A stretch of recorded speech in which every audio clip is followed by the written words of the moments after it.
नमस्कार, मैं हूं अंकुर और आप देख रहे हैं सत्यहिंदी.com।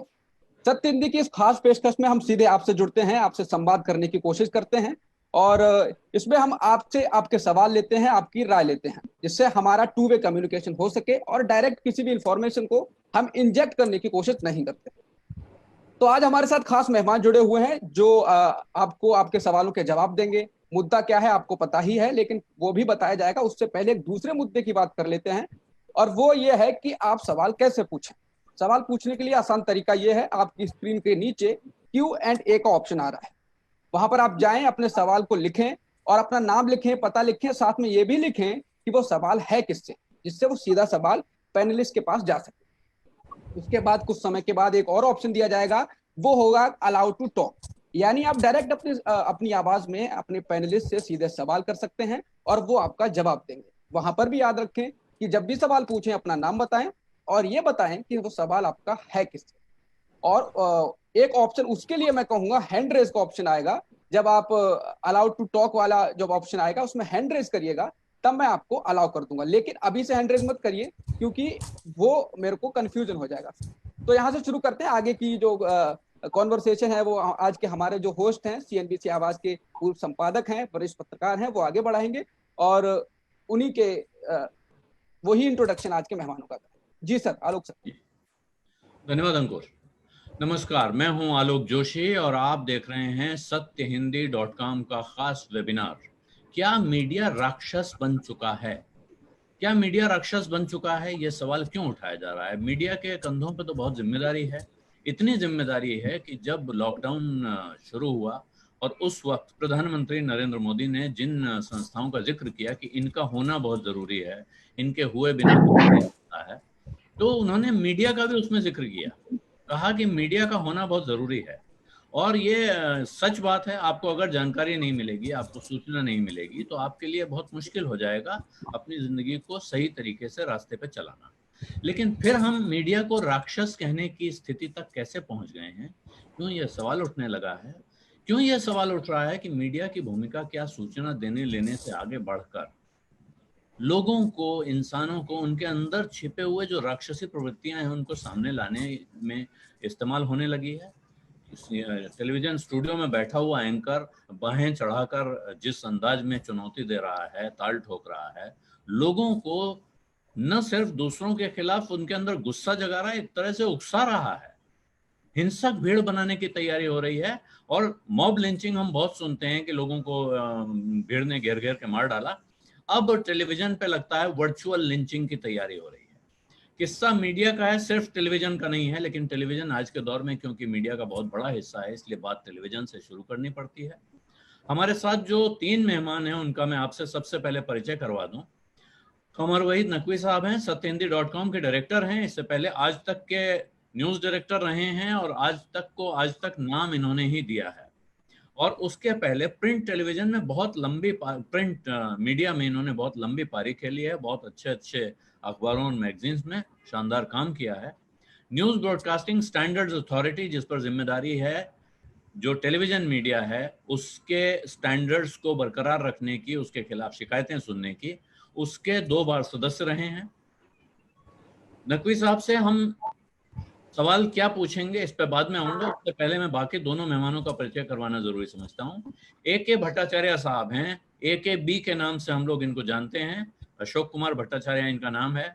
बिजनेस स्टैंडर्ड अखबार के ग्रुप एडिटोरियल डायरेक्टर हैं और साथ में एडिटर्स गिल्ड ऑफ इंडिया, जो भारत के संपादकों की संस्था है, उसके महासचिव हैं, सेक्रेटरी जनरल हैं। तीसरी हमारे मेहमान हैं मनीषा पांडे। मनीषा पांडे नए दौर की पत्रकार हैं और न्यूज लॉन्ड्री नाम के प्लेटफॉर्म पर हैं इस वक्त, और ये मीडिया को मॉनिटर करती हैं, मीडिया को कवर करती हैं इस वक्त। मनीषा, बीच बीच में इनका सिग्नल चला जा रहा है ऐसा लगता है, लेकिन ये टेलीविजन मीडिया पर खास तौर पर नजर रखती हैं और उस पर लगातार कमेंट्री कर रही हैं। तो जो सवाल मैं उठा रहा हूँ कि क्या मीडिया राक्षस बन चुका है, इसकी अगर लाइव कमेंट्री किसी से सुननी होगी तो वो मनीषा से सुननी होगी। इसलिए मैं सबसे पहले मनीषा से ही बात शुरू करना चाहता हूँ। आप तीनों लोगों से मेरा आग्रह यह है कि अपनी छोटी छोटी टिप्पणी करें इस विषय को ओपन करने के लिए, और उसके बाद थोड़े सवाल जवाब कर लेंगे और उसके बाद जो दर्शकों के सवाल आ रहे होंगे उन पर चलेंगे।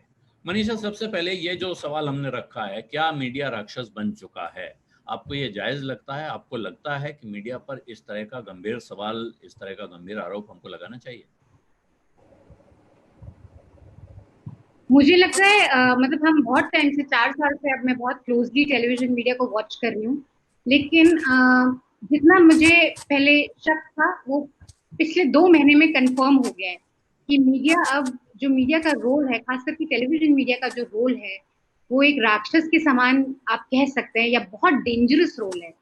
क्योंकि अगर हम यही केस को देखें जो अभी चल रहा है, ट्रायल बाय मीडिया, 1 महीने से मैं जो देख रही हूँ, एक कॉन्स्पिरेसी थ्योरी को उठा के उसका इतना बड़ा बवाल बना के, मतलब 1 महीने लगातार न्यूज चैनल्स ने इन पे डिबेट करी है।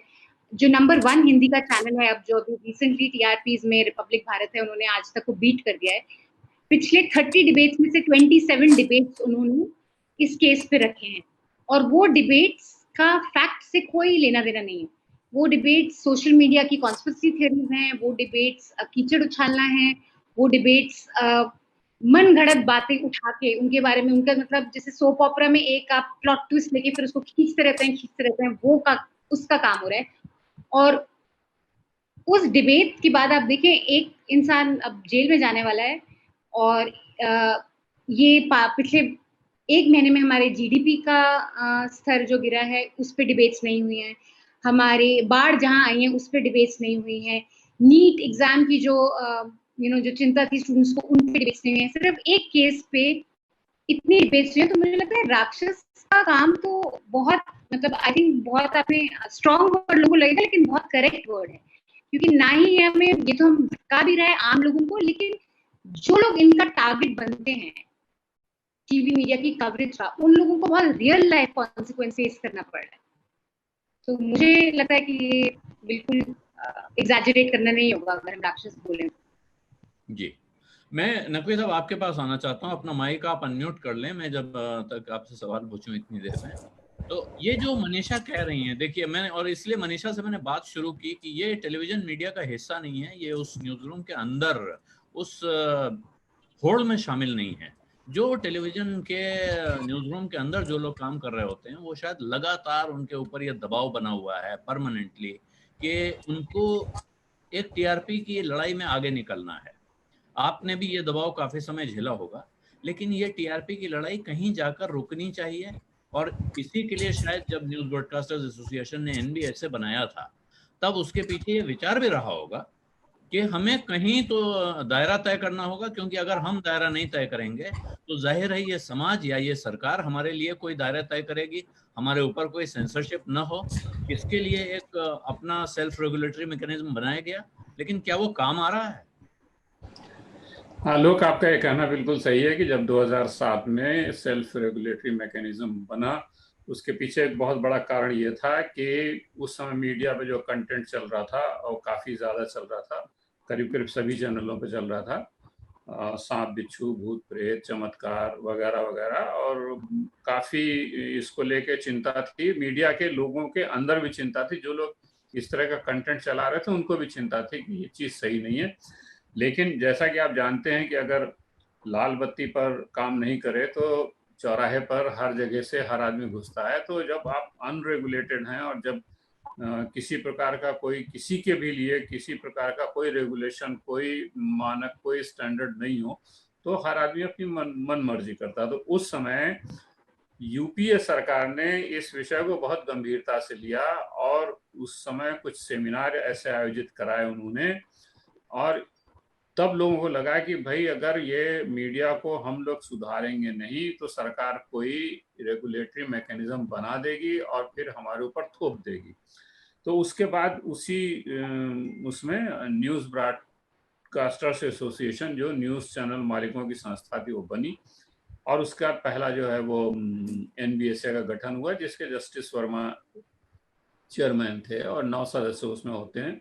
4 उसमें सिविल सोसाइटी के एमिनेंट लोग होते हैं, टॉप ब्यूरोक्रेट्स रिटायर्ड वो होते हैं, और 4 जो है पत्रकार होते हैं। ये तो वो एनबीएसए ने काम शुरू में तो अच्छा किया, पर अभी एनबीएसए काम कर पा रहा है या नहीं कर पा रहा है, ये देख के लगता नहीं, क्योंकि एनबीएसए की एक सीमा है। सीमा क्या थी कि एनबीएसए के रेगुलेशन उन्हीं चैनलों पर लागू हो सकते थे जो एनबीए के मेंबर। तो अभी एनबीए के कुल 26 मेंबर हैं, उनके टोटल 70 चैनल जो हैं वो एनबीएसए के अंदर आते हैं। दूसरी समस्या एनबीएसए के साथ ये थी कि जो जो जो इनके सदस्य नहीं, उन पर तो उनका कोई रेगुलेशन होता नहीं है। दूसरी समस्या ये थी कि एनबीएसए ने किसी के खिलाफ प्रतिकूल कोई फैसला दे दिया तो वो एनबीए छोड़ के चला जाता था। तो अब तो कुछ लोग छोड़ के गए, फिर वापस आए, वगैरह वगैरह। तो अंततः जो है वो एनबीएसए एक प्रकार से मतलब निष्प्रभावी संगठन साबित हुआ। शुरू में तो काम बहुत अच्छा किया, क्योंकि जितने प्रमुख चैनल थे सभी इसके अंदर थे और सभी एनबीएसए की बात मानते थे। लेकिन अभी पिछले साल जैसे अर्णब गोस्वामी ने अपना न्यूज ब्रॉडकास्टर्स फेडरेशन बना लिया है, वो एक उन्होंने पैरेलल एक अपना एनबीए के पैरेलल एक अलग यूनिटी एंटिटी बना ली है, उसमें भी करीब 44 चैनल है। तो अब एनबीएसए का कोई वो रहा नहीं, मतलब एक तरह से विप जिसको कहते हैं वो रहा नहीं। तो अभी जो है वो पूरा सब खुला मैदान है। दूसरी बात यह है कि अगर एनबीएसए के जो भी 70 चैनल एनबीएसए को मानते हैं, वो मान रहे हैं क्या, वो जिस तरह की चीजें दिखा रहे हैं, वो जिस तरह का कंटेंट दिखा रहे हैं, ये सारे कंटेंट ऐसे हैं जिसपे एनबीएसए एक्शन ले सकता है एनबीएसए की अपनी गाइडलाइन के मुताबिक। जितने दिनों तक मैं एनबीएसए का मेंबर था उनमें ऐसे किसी भी मामले पर जरूर कार्रवाई होती थी। अब पता नहीं होती है या नहीं होती। जी, ये गंभीर बात आपने उठा दी है। और अब मैं भट्टाचार्य साहब के पास चलना चाहता हूं, क्योंकि वो टेलीविजन पर तो मेहमान के तौर पे अपीयर होते हैं। भट्टाचार्य साहब अपने को अनम्यूट कर लेंगे। लेकिन एडिटर्स गिल्ड ऑफ इंडिया के सेक्रेटरी जनरल हैं और लंबे समय पत्रकारिता में उन्होंने निकाला है। और ये प्रिंट मीडिया में ये दुविधा आज से पहले आ चुकी थी। प्रिंट मीडिया में गंदगी इस हद तक नहीं पहुंची जिस हद तक टेलीविजन में दिख रही है, जिसे हम राक्षस कहने लगे। लेकिन प्रिंट में ये सवाल लगातार उठता रहा है कि रेगुलेट कैसे हो, किस पर काबू पाया जाए। प्रेस काउंसिल ऑफ इंडिया भी बना हुआ है, लेकिन प्रेस काउंसिल के बारे में भी कहा जाता है कि साहब वो भी बिना नाखून का शेर है, उसके हाथ में कोई पैनल पावर्स है नहीं, तो वो क्या करें। साथ में एडिटर्स गिल्ड जैसे संगठन हैं। प्रश्न ये है, और आपके लिए भट्टाचार्य साहब पहले ही सवाल आ गया है, आशुतोष ने पूछा है कि क्या अब टेलीविजन चैनल्स को रेगुलेट करने का समय आ गया है या फिर उन्हें ऐसे ही मनमानी करने की इजाजत बनी रहनी चाहिए। नमस्कार आलोक जी। पहले मैं एक बात खुलासा कर देता हूं कि मैं जो भी यहाँ पे बात बोल रहा हूं वो मैं एक व्यक्तिगत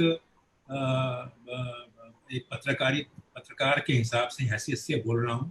और एडिटर्स गिल्ड ऑफ इंडिया का एक अपना अभिमत है और मैं उसके साथ जुड़ा हुआ हूं। पर मैं अब जो बात कह रहा हूं वो मैं अपनी व्यक्तिगत हैसियत से ये बात बोल रहा हूं। ये आपके व्यक्तिगत विचार हैं। व्यक्तिगत विचार है। और जो सवाल जो आपने जो पहला सवाल किया, मैं उसमें थोड़ा सा सहमत नहीं हूँ। आपने कहा कि मीडिया राक्षस बन गया है। मैं समझता हूँ राक्षस नहीं बना अभी तक, उसका स्वरूप बदल रहा है। और उसका स्वरूप क्यों बदल रहा है, हमें इसकी थोड़ी बहुत छानबीन करनी चाहिए। ये स्वरूप क्यों बदल रहा है? ये स्वरूप बदल रहा है ये इस वक्त मैं समझता हूँ कि एक वो रॉबर्ट लुई स्टीवेंसन की एक कहानी थी, एक Jekyll and hide, doctor Jekyll and mister hide. तो उसमें एक तो थे इविल और एक थे भले आदमी, डॉक्टर थे जेकिल साहब।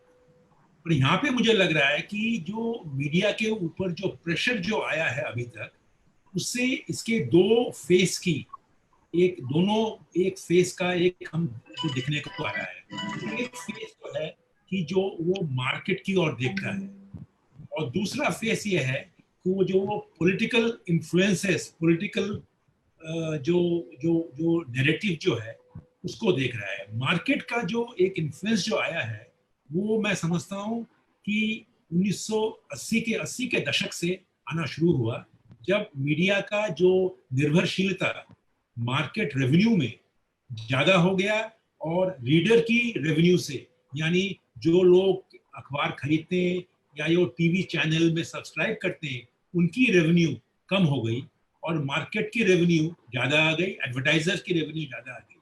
उसके साथ साथ जो पिछले 10 साल में जो हुआ है, ये सोशल मीडिया का भी एक प्रकोप आया है। तो ये तीनों प्रकोप से, एक तरफ तो राजनीति का प्रकोप है, मार्केट का प्रकोप है कि मार्केट के आप एडवर्टाइजमेंट में आप इतने ज्यादा निर्भरशील हो गए हैं कि आप रीडर की परवाह कम कर रहे हैं। और तीसरा प्रकोप आया है सोशल मीडिया आकर, जो पूरे जो आपकी जो एंटायर मीडिया का स्पेस जो है, उन्होंने उसको एक्वायर किया है। और आज जो मेनलाइन मीडिया है वो सोशल मीडिया को फॉलो कर रहा है, बल्कि सोशल मीडिया मीडिया को फॉलो कर रहा है।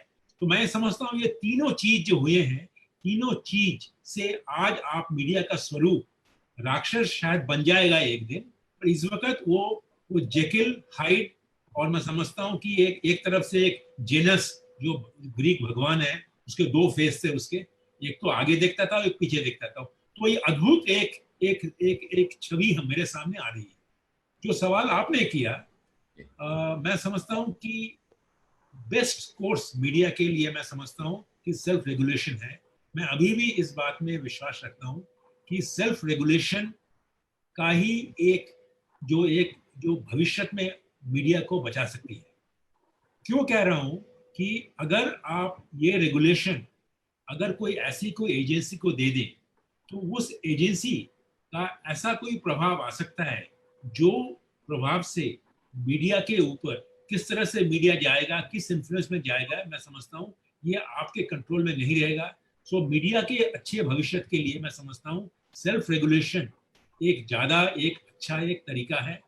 पर उसके साथ साथ मीडिया का जो बिजनेस मॉडल जो है, जिसकी जिक्र मैंने पहले की, उस बिजनेस मॉडल का एक आमूल परिवर्तन चाहिए। जब तक ना वो बिजनेस मॉडल का परिवर्तन नहीं आएगा, और वो बिजनेस मॉडल की परिवर्तन की जरूरत अब और भी आ गई है, जब आप सोशल मीडिया जायंट्स या फैंग्स जो कह रहे हैं आप, जिन्होंने मीडिया के ऊपर इतनी नकेल डाल दी है, जिससे कि मीडिया की अपनी एक जो शख्सियत जो है उसके ऊपर एक बहुत बड़ा धक्का पहुंचा है। तो मैं पहली तौर में, आपने कहा कि संक्षिप्त रहे, तो मैंने बहुत ज्यादा बोल दिया, पर इस बात में मैं इसको अपने आप को शेष करता हूँ।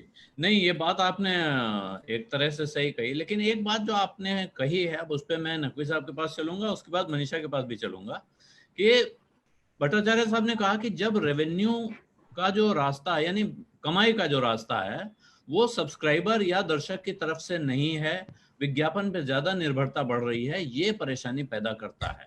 लेकिन मुझे ऐसा लगता है, खास तौर पर टेलीविजन में, अखबार में तो पता नहीं मुझे, मैं जब से अखबार में मैंने कई साल काम किया, अखबारों की कीमत से अखबार का खर्चा तो कभी नहीं निकलता था, तो वो हमेशा उनको विज्ञापन में निर्भर रहना पड़ता था। लेकिन टेलीविजन के सामने जब ये मौका आया, न्यूज टेलीविजन के सामने कैश आने के बाद, कि आप अपना सब्सक्रिप्शन रेवेन्यू ले सकते हैं। मैं एक ऐसे चैनल में संयोग से मैंने काम किया है जिसका सब्सक्रिप्शन रेवेन्यू लगातार बढ़ता रहा है, और हम लोग इस बात पे काफी फख्र महसूस करते थे कि हमारे चैनल को सब्सक्राइबर से पैसा बहुत मिलता है। लेकिन जो बड़े बड़े न्यूज चैनल्स हैं, जो अपने को देश का सबसे बड़ा चैनल कहते हैं, वो ये हिम्मत नहीं जुटा पाते हैं कि 1 रुपए से ज्यादा महीने का वो अपने सब्सक्राइबर से मांग सकें। जबकि इसी देश में स्पोर्ट्स चैनल, एंटरटेनमेंट चैनल 30 रुपए महीना मांगता है। इसकी क्या वजह हो सकती है? आप जब वहां जाएंगे ही नहीं, जो, और क्योंकि मैं मनीषा के पास अभी चलूंगा, वो जो काम कर रही है न्यूज लॉन्ड्री पे, वहां वो सब्सक्राइबर बेस्ड मॉडल है। वो कहते हैं कि सब्सक्राइबर हमें पैसा दे अगर वो चाहता है कि इंडिपेंडेंट खबरें सामने आती रहें, ऐसे ही आप सत्यहिंदी.com में कहते हैं। तो ये क्या दुविधा है कि आप पैसा मांगने, ऐसा कंटेंट नहीं है कि आप उसके लिए पैसा मांग सकते हैं, आपको डर लगता है कि लोग देंगे नहीं? लोग देखिए, मेरे ख्याल से ये सब्सक्रिप्शन का मुद्दा यहाँ पे प्रासंगिक नहीं है। इसलिए प्रासंगिक नहीं है कि ये कोई इलाज नहीं है। मतलब आप ये देखें कि मीडिया की जो अभी टेलीविजन मीडिया की मूल टेंडेंसी क्या है? मूल टेंडेंसी ट्रेंड फॉलोइंग है। ट्रेंड फॉलोइंग का मतलब यह है कि सोशल मीडिया पे जो ट्रेंड इमर्ज कर रही है, अभी मीडिया उस ट्रेंड को फॉलो करता है। अब मीडिया का कंट्रोल जो है, टेलीविजन न्यूज चैनल का कंट्रोल उसके संपादक के हाथ में नहीं है। उसका कंट्रोल, एक्चुअली रिमोट कंट्रोल तो जनता के हाथ में है। यानी आप ट्विटर पे ट्रेंड देखते हैं कि लोग किस विषय पे क्या सोच रहे हैं, उनका सेंटीमेंट क्या है। फेसबुक पे देखते हैं कि क्या सेंटीमेंट है, और उसके हिसाब से आप अपने ट्रेंड को, अपने कंटेंट को ट्विस्ट करते हैं। तो अगर आपको सब्सक्राइबर से भी पैसा मिलने लगे, तो एक्चुअली आप सब्सक्राइबर को ही फॉलो करोगे, उसकी ही पसंद को फॉलो करोगे, तो इससे मीडिया की स्थिति में कोई सुधार आएगा नहीं। दूसरी बात, बेसिक चीज है कि मीडिया को की समस्या क्या है कि आपके पास कोई मॉरल बाउंड्री रह गई कि नहीं रह गई है। और मैं जिक्र करूंगा कोबरा पोस्ट के ऑपरेशन 136 का। जब कोबरा पोस्ट ने देश के बहुत बड़े बड़े मीडिया समूहों के यहाँ स्टिंग ऑपरेशन किया, उनके मालिकों और बहुत ही टॉप मैनेजमेंट के लोगों को उस स्टिंग ऑपरेशन में घेरा और उनको बहुत साफ साफ बताया गया कि हम एक हिंदुत्ववादी प्रचार गढ़ना चाहते हैं और उसके लिए आपको पैसा देना चाहते हैं। किसी ने उस पे इनकार नहीं किया। एक्चुअली मीडिया का काम तो ये था कि अगर ये तो एक कॉन्स्पिरेसी, कोई आदमी आपके सामने ऐसी कॉन्स्पिरेसी देकर सामने आए और आप उससे पैसा लेने की बात करें, बजाय इसके आपको उसको एक्सपोज करना चाहिए था। लेकिन आप देखें कि उस ऑपरेशन 136 में मीडिया के बड़े बड़े जो मैनेजर्स और मालिक हैं वो पैसा लेने को तैयार हो गए। यानी आप पैसे के लिए कुछ भी कर सकते हैं और आपके पास कोई आपका मॉरल प्रेशर वो नहीं है। तो बेसिकली कोई रेगुलेशन नहीं है, तो मेरी मनमानी है, मैं जो करना चाहूँ करूँगा। तो रेगुलेशन कोई होना चाहिए। अब उस पर आप डिबेट कर सकते हैं कि वो रेगुलेशन कैसा हो, उस पर मैं बाद में आऊंगा। जी, आप कह रहे हैं रेगुलेशन होना चाहिए और ये सब्सक्राइबर मॉडल जो है ये इस समय प्रासंगिक नहीं है, ये हो सकता है। लेकिन फिर क्या मनीषा, मैं आपके पास आऊं, क्या दर्शक जिम्मेदार है? क्योंकि जो पिछले हफ्ते की टीआरपी देख लीजिए आप, तो जिस चैनल का आपने जिक्र किया अभी कि वो बहुत खराब कवरेज कर रहा है, एक तरह से लिंचिंग की तैयारी करवा रहा है, वो नंबर 2 के चैनल से 90,000 टीवीटी, 90,000 को 1000 से मल्टीप्लाई कर लीजिए, इतने ज्यादा दर्शक उसके पास थे। तो ये तो देखने वाले देख रहे हैं, फिर जिम्मेदार कौन है? मैं दो चीज बोलना चाहूंगी। एक तो मैं सब्सक्राइबर मॉडल पे थोड़ा सा बोलना चाहूंगी, क्योंकि news laundry completely subscriber driven है। मैं जानती हूँ कि बड़ी मीडिया ऑर्गेनाइजेशंस के लिए सब्सक्रिप्शन रूट पे जाना शायद पूरी तरह से मुश्किल हो सकता है, बिकॉज उनका एक बड़ा टीम होता है, न्यूज गैदरिंग की बहुत बड़ी बजट्स होती हैं, वो पूरे देश से न्यूज गैदर करते हैं। तो शायद अभी सब्सक्रिप्शन पे पूरा डिपेंड होना बहुत मुश्किल हो सकता है। लेकिन डेफिनेटली मुझे लगता है कि सब्सक्रिप्शन एक रूट होना चाहिए। जितना न्यूज ऑर्गेनाइजेशन अपने रीडर्स पे डिपेंड कर सकती है फाइनेंशियली, और जितना वो एड मॉडल से दूर होती रहेगी, वो उतना ही जर्नलिज्म के लिए बेटर होगा। और ऐसा नहीं है कि सब्सक्राइबर्स, ये हमने धारणा मान ली है और ये शायद सोशल मीडिया की वजह से है। हमें लगता है कि न्यूज कंज्यूमर बहुत आइडियोलॉजिकल है और वो यही देखना चाहता है जो वो सोचना चाहता है, जो सोचता है या जो उसकी आइडियोलॉजी हो, पर ऐसा नहीं है। और मैं आपको न्यूज का एक्सपीरियंस से बता सकती हूँ कि एक न्यूज कंज्यूमर की अभी भी न्यूज से वही उम्मीद है कि उसको न्यूज दी जाए, उसको उसके मतलब की बात बताई जाए। अगर जीडीपी गिर रहा है तो वो जानना चाहता है इससे मेरी लाइफ में क्या इफेक्ट होगा। अब चाहे वो बीजेपी को वोट करता हो, कांग्रेस को वोट करता हो, आपको वोट करता हो या किसी को ना वोट करता हो, तो ये बेसिक एक्सपेक्टेशन कंज्यूमर की अभी बदली नहीं है उतनी। तो आई डोंट थिंक हमें अभी उतना पेसिमिस्टिक होने की जरूरत है। मुझे लगता है सब्सक्राइबर्स अगर आपके पास आएंगे तो वो आपके साथ रहेंगे अगर उनको लगेगा कि आप उनकी लाइफ में वैल्यू ऐड कर रहे हैं और आप उनको वो बता रहे हैं जिनसे जो उनकी जिंदगी के लिए जरूरी है। दूसरी बात, जो आपने कंज्यूमर्स की बात कही, जो व्यूअर्स देख रहे हैं, इसमें बहुत सारे इश्यूज हैं। एक तो ये है कि जो टीआरपी जिस तरह से कैलकुलेट होती हैं वो अभी तक उतना ट्रांसपेरेंट सिस्टम नहीं है। जो सैंपल साइज है वो बहुत छोटा है। हम जानते हैं कि चैनल्स ने काफी ऐसे केसेस हुए हैं जिसमें चैनल्स ने मैनिपुलेट करने की कोशिश करी है। या तो वो चैनल्स कभी कभी 2 चैनल्स में पे दो ऑपरेटर ताकि 2 चैनल्स में नजर आए, ताकि जब आप सर्व करो तो 2 बार रजिस्टर हो जाए तो टीआरपी अपने आप डबल होगी। वो एक है। फिर ऐसे केसेस भी आए हैं जिसमें घरों को पे किया गया है कि आप हमारे चैनल में इतनी देर रहिए। तो ये बहुत सारे इश्यूज हैं और मुझे लगता है हमें एक बेटर डेटा डिमांड करना चाहिए। पूरी इंडस्ट्री को, पूरी टेलीविजन इंडस्ट्री को बेटर डेटा डिमांड करना चाहिए।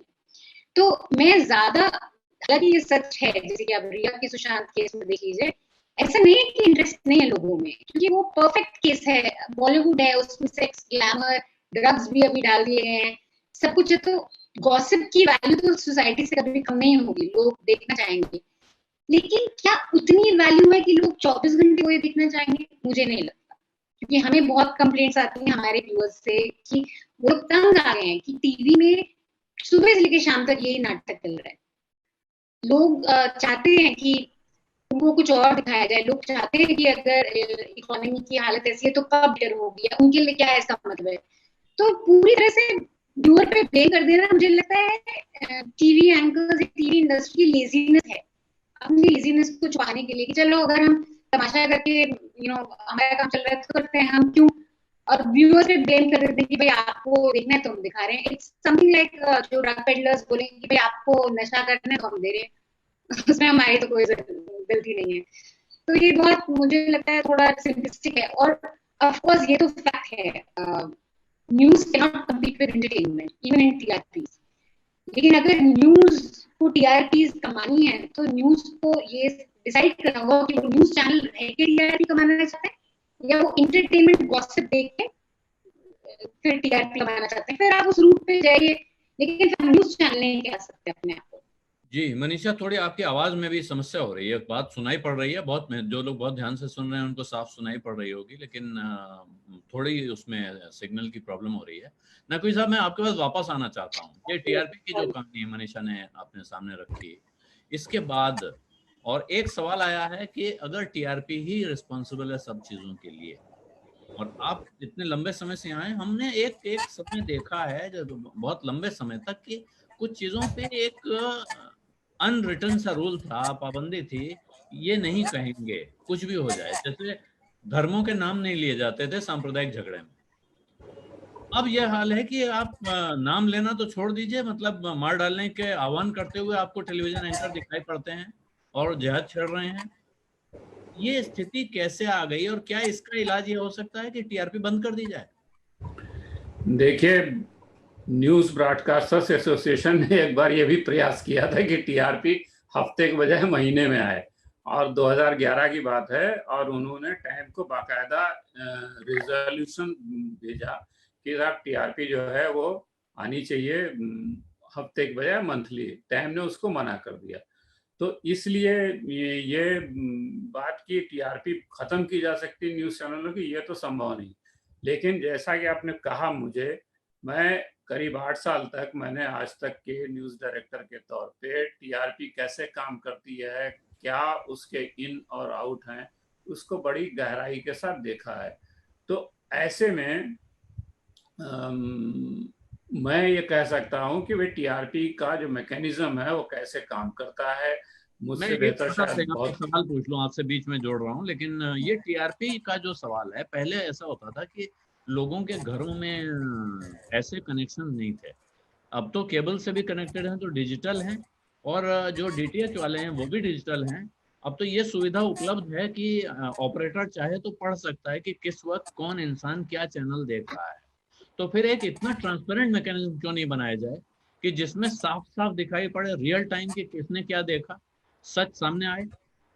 आलोक, बना सकते हैं आप वो भी, पर मैं अपने अनुभव से कह रहा हूं कि जो ये बात होती है कि बहुत से लोग ऐसा कंटेंट नहीं देखना चाहते और हम लोगों को ऐसे फीडबैक मिलते हैं वगैरह वगैरह, ये बात जो है वो उतनी सही नहीं है। वो इसलिए सही नहीं है कि हमको जो 10, 20, 100, 50 हजार, 2000, लाख, 2 लाख फीडबैक ऐसे मिलते होंगे, लेकिन टेलीविजन दर्शकों की संख्या लाख 2 लाख नहीं है, वो करोड़ों में लोग देखते हैं।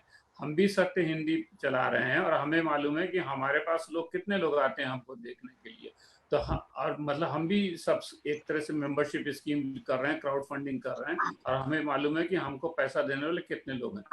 मैं जो बात कहना चाहता हूँ, मैं बात ये कहना चाहता हूँ कि आप जब पूरी की पूरी टेलीविजन न्यूज की जो टेंडेंसी है, जो मूल है उनका, वो ये देखती है कि लोग किस चीज को फॉलो कर रहे हैं। और मैं इस चीज को अच्छी तरह से जानता हूं कि वो टीआरपी किस तरह से काम करती है। लेकिन जिस दौर की हम लोग बात कर रहे हैं, तब वो ये होता था कि एक तो एनबीए से था जो काफी उसका प्रभाव था। दूसरी बात, हम टेलीविजन न्यूज के संपादकों ने अपनी एक संस्था बनाई थी, ब्रॉडकास्ट एडिटर्स एसोसिएशन, और बहुत बार क्योंकि एनबीए से तो कंटेंट के टेलीकास्ट हो जाने के बाद कदम उठाती थी, हम लोगों को मालूम था कि हम लोगों के पास क्या कंटेंट है और क्या हम लोग दिखाने जा रहे हैं। तो बहुत बार ऐसा होता था कि हम संपादक लोग आपस में ही तय कर लेते थे कि ये कंटेंट दिखाना चाहिए या नहीं दिखाना चाहिए, या कितना दिखाना चाहिए या कैसा दिखाना चाहिए। ऐसे बहुत सारे मौके आए हैं आलोक, जब किसी शहर से हम लोगों के पास छोटे मोटे सांप्रदायिक तनाव की बात आई और हम लोगों ने तय किया कि नहीं, इसको अभी नहीं दिखाना चाहिए, छोटा मोटा सांप्रदायिक तनाव है, और 2-4 घंटे हम लोग इसको देखते हैं कि क्या स्थिति बनती है, और पुलिस अगर इसको कंट्रोल कर लेती है तो ये हमारे लिए खबर नहीं है। और इस तरह की सैकड़ों ऐसी खबरें जो हो सकती थी वो नहीं दिखाई गई, क्योंकि वो छोटी मोटी थी, हम उनको दिखाते, हो सकता है उनसे उत्तेजना भड़कती और वो चीजें होती। तो इसी तरह से बहुत सारे मामलों पे कि कौन सा विजुअल दिखाया जाना चाहिए, कौन सा विजुअल नहीं दिखाया जाना चाहिए। कहीं पर आम्बेडकर जी की मूर्ति तोड़ दी गई तो ये टूटी हुई मूर्ति का हमको विजुअल दिखाना चाहिए या नहीं दिखाना चाहिए, ये सारी बातें ब्रॉडकास्ट एडिटर्स एसोसिएशन उस समय आपस में तय कर लेता था और हम लोग अमूमन उस तरह का कंटेंट नहीं दिखाते थे। तो ये एक सेल्फ रेगुलेशन का एक मैकेनिज्म था जो चल रहा था, लेकिन ये बहुत छोटे पैमाने पे मैकेनिज्म चल रहा था। और ये मैकेनिज्म तभी चलेगा जब सभी लोग इस बात को रियलाइज करें कि भाई हम लोग जो है, अगर लेवल प्लेइंग फील्ड, यानी सब लोग एक तरह का, भाई ये विजुअल कोई नहीं दिखाएगा, तो कोई नहीं दिखा रहा तो उस विजुअल के बिना सब लोग अपना टीआरपी अर्जित करने की कोशिश करते थे, वो एक अलग बात है। लेकिन अभी जो मीडिया का विस्तार इतना ज्यादा हो गया है और कन्वर्जेंस है, प्रिंट, डिजिटल और टीवी, ये सब मिलकर के एक हो गया है और ये बहुत पूरे देश तक इसकी रीच हो गई है। आप इसको कोई छोटे मोटे मैकेनिज्म से आप कंट्रोल नहीं कर सकते, हमें इसके बारे में गंभीरता सोचना चाहिए। और हमको, और फिर हमारे यहाँ डाइवर्सिटी इतनी है, वो तमिलनाडु की अलग डाइवर्सिटी है, आंध्रा की अलग है, गुजरात की अलग है, सब रीजनल उनकी अलग है। तो एक आप सोचेंगे कि दिल्ली में कुछ संपादकों का या कुछ एडिटर्स, किसी का भी एक सेल्फ रेगुलेटरी मैकेनिज्म बन जाए, वो गुजरात से लेकर केरल से लेकर के मध्य प्रदेश और तमिलनाडु तक सारे मीडिया को जो है सेल्फ रेगुलेशन सिखा सके, ऐसा संभव नहीं है। तो ठीक है, आप कह रहे हैं कि ये ऐसा संभव नहीं है। और यहाँ मैं एक बात बता दूं सभी देखने वालों को कि मैं एडिटर्स गिल्ड का भी सदस्य हूँ और जो ब्रॉडकास्ट एडिटर्स एसोसिएशन जिसका जिक्र नकवी साहब ने किया उसका भी मैं मेंबर हूँ। तो मेरा दोनों तरफ स्टेक भी है। लेकिन मैं भट्टाचार्य साहब के पास वापस चलना चाहता हूँ। भट्टाचार्य साहब, ये प्रश्न वर्षों से चल रहा है, आज का नया सवाल नहीं है कि मीडिया कैसे रेगुलेट हो। मीडिया पर लगाम कसने की सरकार बहुत कोशिश कर चुकी है, पहले सेंसरशिप हो चुकी है, और मेरा ख्याल है जो सरकार में बैठा होता है उसके लिए तो बहुत उसके पसंदीदा विषय है कि मीडिया को कंट्रोल किया जाए। आज जो सवाल है, क्या टीआरपी की वजह से, पब्लिक की वजह से, एंकरों या संपादकों के अंदर जो इच्छा है ज्यादा व्यूअरशिप हासिल करने की उसकी वजह से हो रहा है, या कोई बिगर डिजाइन है? एक जो आरोप लगाया जाता है और ये कहा जाता है कि एक बड़ा डिजाइन काम कर रहा है जो इन सबको हाँक रहा है, दरअसल ये बाकी सब मिथ्या है कि ये टीआरपी की वजह से हो रहा है, दर्शकों की वजह से हो रहा है, इसके पीछे पॉलिटिकल डिजाइन है। आप अपने को अनम्यूट कर लें सर। नहीं, मैं समझता हूँ कि इसमें इसी वक्त एक पॉलिटिकल डिजाइन देखना शायद आप बहुत सारे स्टेप को आप छलांग लगा के दूसरे फाइनल स्टेप में आ रहे हैं। सबसे पहले मुझे लगता है कि ये देखना पड़ेगा कि इस वक्त मीडिया क्यों ये टीआरपी के चक्कर में आ रहा है या सर्कुलेशन बढ़ाने के चक्कर में आ रहा है, जैसे तैसी न्यूज़ देकर।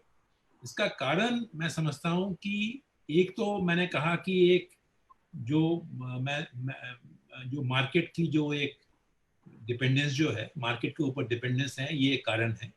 और दूसरा सबसे ज्यादा कारण जो है, मैं समझता हूँ कि जो ओवरऑल स्टैंडर्ड्स जो हैं वो डिक्लाइन कर चुके हैं मीडिया में। ये तो आपको ये बात को इंट्रोस्पेक्शन करनी चाहिए मीडिया को कि एक जो ओवरऑल स्टैंडर्ड्स जो है उसकी बहुत बड़ी पतन हुई है और ये डिक्लाइन ज़्यादा इतनी हुई है कि आज जो बात नकवी साहब कह रहे थे कि जो कॉम्पिटिटिव जर्नलिज्म जिसे कहते हैं हम, कि अरे भाई एक जमाने में जब पंजाब में जब टेररिज्म से अटका हुआ था, वो ये होता था कि यूएनआई ने कितने लोग मर गए बोले तो पीटीआई ने कहा कि भाई इतने लोग नहीं, 8 नहीं 10 का दो, क्योंकि उसकी खबर पहले जाएगी।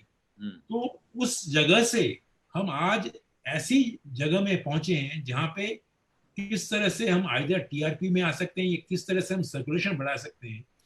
तो जो एडिटोरियल सुपरविजन जो है एडिटोरियल सुपरविजन में काफी डिक्लाइन स्टैंडर्ड्स की जो है बहुत ज्यादा आई। और इसका और एक साथ इसका कारण ये हुआ है कि इसके साथ साथ जो मार्केट की जो इन्फ्लुएंस जो है, क्योंकि आपको एल्गोरिथम ये बता रहा है कि आप क्या ट्रेंड कर रहा है, क्या लोग ज्यादा देख रहे हैं, तो वो एल्गोरिथम से जाकर वो आप एडिटोरियल सुपरविजन उसके ऊपर नहीं जा रहा है। एल्गोरिथम ही आपका नया गॉड, नया एडिटर बन गया है, जिसके कारण आप अपनी कंटेंट को सप्लाई कर रहे हैं, कंटेंट को कवरेज दे रहे हैं। मैं समझता हूं कि एडिटोरियल जो क्लास जो है हमारे देश में, उसको एक बहुत बड़ा एक इंट्रोस्पेक्शन करना है, जिससे कि हम ये एल्गोरिथम बेस्ड जर्नलिज्म, ये ट्रेंडिंग बेस्ड जर्नलिज्म को किस तरह से एडिटोरियल सुपरविजन के अंदर लाएं इसको, कि अरे भाई अगर ये ट्रेंड कर रहा है तो इस वक्त क्या यही चीज बहुत इंपॉर्टेंट है, उसको हम कैसे दिखाएं। तो इसी से मैं समझता हूं कि इस जो एक समस्या में हम अटके पड़े हैं, इससे हम बाहर आ सकते हैं। जो बात आपने कही रेगुलेशन की बात, मैं समझता हूं कि सरकार से रेगुलेशन कराना, सरकार तो बाहर बैठी हुई है, वेट कर रही है किस तरह से रेगुलेशन को और भी बढ़ा दे, पर मैं समझता हूँ वो शायद बहुत ही एक रास्ता, बहुत जोखिम भरा रास्ता होगा। वो रास्ता में हमें जाना नहीं चाहिए। बेटर रास्ता ये होगा कि मीडिया को अगर एक साथ मिलजुल कर एक अपनी ही ऐसी कोई संस्था बनाए ना, हम कहेंगे कि पुराने जो ऐसे संस्था हैं वो काम नहीं किया, पर एटलीस्ट प्रिंट मीडिया में कोई संस्था बने। Editors of guild of India कोई स्टैंडर्ड सेटिंग ऑर्गेनाइजेशन नहीं है, रेगुलेटर नहीं है, ये एक संपादकों की एक मंडली है। तो मैं समझता हूँ कि एक समय आ गया है कि टेलीविजन, वेबसाइट और प्रिंट के लिए सब मिलके एक ऐसी कोई अपनी ही कोई संस्था बनाए, जो संस्था जो ये स्टैंडर्ड को इन्फोर्स करने में सहायक हो, और उसी से लगता है मुझे आगे का रास्ता हमें दिख जाएगा। जी नकवी साहब, फिर मैं आपके पास आ रहा हूँ। एक प्रश्न है, और ये जो भट्टाचार्य साहब ने कहा, इससे पहले आपने कहा, उन दोनों को मिला के पूछना चाहता हूँ। घोड़ा घास से यारी करेगा तो खाएगा क्या? आप कह रहे हैं कि सब मिलकर तय कर लें कि ये या नहीं दिखाएंगे, और इस वक्त दिख ये रहा है कि जो डिसरप्टर है, जो डिसरप्शन क्रिएट कर रहा है, जो आप कहें नियम के विपरीत चल रहा है, सारे नियम तोड़ रहा है, उसने दिखा दिया है कि वो बाजार पर राज कर रहा है। अब आप उससे कहेंगे नहीं भाई तुम ये बंद कर दो, क्योंकि ये तो नैतिकता के खिलाफ है, ये समाज को तोड़ रहा है, लेकिन उसकी तो रोजी रोटी उसमें चल रही है, वो कैसे रुकेगा? देखिए, बिल्कुल मैं साफ साफ कहता हूं कि यह सेल्फ रेगुलेशन का मैकेनिज्म पूरी तरह से फेल है और ये चल नहीं सकता है। अब दूसरी बात यह है कि सेल्फ रेगुलेशन नहीं हो तो इसका ये अर्थ नहीं है कि सरकार का रेगुलेशन हो। नहीं, सरकार का रेगुलेशन तो बिल्कुल ही नहीं होना चाहिए, उससे खराब स्थिति तो कोई हो ही नहीं सकती। होना ये चाहिए कि एक ऐसा कोई रेगुलेटरी मैकेनिज्म हो जो जिसको कानूनी अधिकार प्राप्त हो, कानून से बने, और उसमें उसकी स्वायत्तता, उसकी स्वतंत्रता इंश्योर की जाए कि वो कैसे होगा। जैसे भी सुप्रीम कोर्ट है, एकदम ऑटोनॉमस है, ऐसा ही कोई रेगुलेटरी मैकेनिज्म हम लोग सोच सकते हैं मीडिया के बारे में कि बने, और उसमें हम ये कर सकते हैं कि उसकी फंडिंग भी मीडिया के लोगों के द्वारा हो। जैसे मान लीजिए कि जितने चैनल हैं उनकी मेंबरशिप, उनका लाइसेंस उसी अथॉरिटी से हो, जितने अखबार हैं उनका रजिस्ट्रेशन उसी अथॉरिटी से हो, जितने डिजिटल प्लेटफॉर्म है उनका जो है रजिस्ट्रेशन उसी अथॉरिटी से हो, हर साल वो उसको एक रिन्यूअल फीस दें, तो फंडिंग भी मीडिया कंपनियों के ही थ्रू उसकी हो, सरकार से फंडिंग नहीं हो, पूरी तरह से ऑटोनोमस एक रेगुलेटरी मैकेनिज्म बने। फिर उसकी जो स्टेट यूनिट है वो बने। और मैं इसलिए बात कर रहा हूँ कि अगर अलग अलग रेगुलेटरी मैकेनिज्म होंगे तो कोई प्रिंट के लिए कोई निर्देश जारी कर देगा, टीवी के लिए कोई दूसरा निर्देश जारी हो जाएगा, डिजिटल के लिए कोई तीसरा निर्देश जारी हो जाएगा, जबकि आज की तारीख में प्रिंट वाले भी डिजिटल पे हैं, डिजिटल तो डिजिटल पे ही है, टीवी वाले भी डिजिटल पे हैं। तो एक्चुअली पूरा कन्वर्जेंस है। तो एक कोई रेगुलेटरी मैकेनिज्म होना चाहिए, यहाँ से शुरुआत होनी चाहिए। सवाल यह है कि इसके ऊपर चर्चा हमारे यहाँ हो नहीं रही। और दूसरी बात जो मैं कह रहा हूँ कि भाई अच्छा एडिटर्स गिल्ड है, तो एडिटर्स गिल्ड ये बता दे कि अच्छा मीडिया पे चिंता करने के लिए पिछले 5-7 साल में उसने कोई बड़ा कॉन्क्लेव कराया, कोई सेमिनार ही करा दिया होता। भाई आपके पास जो है ये अथॉरिटी नहीं है, कि साहब आप किसी को रेगुलेट करो। भाई तो विचार विमर्श तो हो सकता है, या इतनी बड़ी बड़ी मीडिया कंपनियां हैं, वो एक मीडिया कॉन्क्लेव ही साल में करा दें कि हम मीडिया में क्या हो रहा है, इसकी निगरानी कैसे हो, वगैरह वगैरह। तो ये सारी चीजों को हमें बहस के आगे एक्शन में ले जाना चाहिए, और इस पर सावधानी से बात होनी चाहिए। जैसे मान लीजिए कि अच्छा ठीक है, हम रेगुलेशन के बारे में गंभीर हैं, तो 10-12 बड़े संपादकों की कोई कमेटी, कोई पैनल बनाइए, वो सोचें कि किस प्रकार से रेगुलेशन हो सकता है। 6 महीने 1 साल सोच विचार करें, मंथन करें, जनता की राय लें, पत्रकारों की राय लें, और उसके बाद एक कोई सिफारिश लेके आए कि भाई ऐसा मैकेनिज्म हो सकता है, ऐसा करना चाहिए। पर कहीं से तो बात शुरू होगी, बिना बात शुरू किए तो काम नहीं हो सकता। जी, तो आप जब बात कर रहे थे तो भट्टाचार्य साहब सिर हिला रहे थे। वैसे मनीषा के पास जाना चाहता हूं, लेकिन उससे पहले मैं एक बार भट्टाचार्य साहब को सुनना चाहता हूं। मैं यही कह रहा था कि मैं यही कह रहा था कि जो अगर हम ऐसी कोई संस्था की बात सोच रहे हैं जिस संस्था के पास लाइसेंसिंग पावर हो, क्योंकि मेरी बात मैंने मुझे लगा कि नकवी साहब लाइसेंस की बात कर रहे हैं।